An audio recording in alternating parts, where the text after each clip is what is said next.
2019 itu Pak Jokowi kan ingin Pak Mahfud.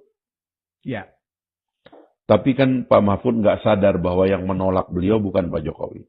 Partai-partai. Nah, yang menolak itu, ya saya nggak sebut, tapi yang jelas bukan Pak Jokowi. Lalu kemudian beliau sudah pakai baju dan sebagainya, kecewa. Ya. Setelah itu, Pak Jokowi menang. Dengan tantangan dari banyak orang, Pak Mahfud diminta jadi Menko Polkam. Menko Polkam loh. Itu bukan jabatan main-main. Betul. Itu tadi saya bilang. RI 1, RI 2, RI 3-nya istilah itu Menko Polhukam. Kan begitu? Saya bilang ya, Menko itu dalam tradisi kita tuh tidak ada undang-undang. Betul. Karena dia orangnya presiden. Dia orang yang paling dekat dengan presiden perkara keamanan. Betul. Perkara hukum dan hak asasi manusia. Perkara politik. Perkara politik. Jadi sebenarnya, dan saya dengar banyak yang menentang. Kenapa Pak Jokowi meletakkan dia? Tapi ditaruh oleh Pak Jokowi. Dan berharap tentu Pak Jokowi tulus ingin Pak Mahfud membenahi politik, membenahi hukum, keamanan, HAM, semua. Dan dalam 4 tahun bekerja, tidak ada komplain tentang Pak Jokowi. Betul.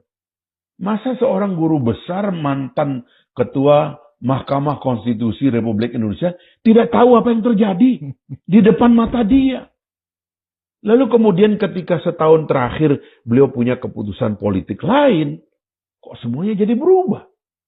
Jadi yang 4 tahun itu apa kemarin tuh? Nah kan mohon maaf ya, kita janganlah ya. Apalagi karena beliau berakhir dengan sangat baik menurut saya ya, mundur dari Menko, dan dia punya posisi yang baik sebagai mantan calon wakil presiden, itu tinggi itu. Ya. Berapa dari anak putra bangsa Indonesia yang bisa sampai pada posisi hampir menjadi wakil presiden? Istilahnya begini, Bung. Walaupun kalah, tapi kan sempat terdaftar, tercetak namanya di kertas suara. Iya. Itu kan luar biasa, Bung. Ditonton sama semua warga negara. Ya kan? Di ratusan juta itu. Pencapaian yang sangat luar biasa. Miliar triliunan uang APBN untuk mencetak nama beliau. Iya. Di seluruh kertas suara yang akhirnya beredar dan dipegang oleh rakyat Indonesia ini. Kan sudahlah. Itu kan sudah baik. Coba kembalikan memori beliau kepada waktu memimpin Mahkamah Konstitusi, so far so good di zaman Pak SBY.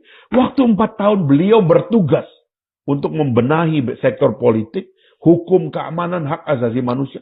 Itu beliau. Kenapa memorinya setahun terakhir? Yang sangat partisan. Menurut saya ini yang perlu dikoreksi dari beliau. Karena itu kita berharap beliau juga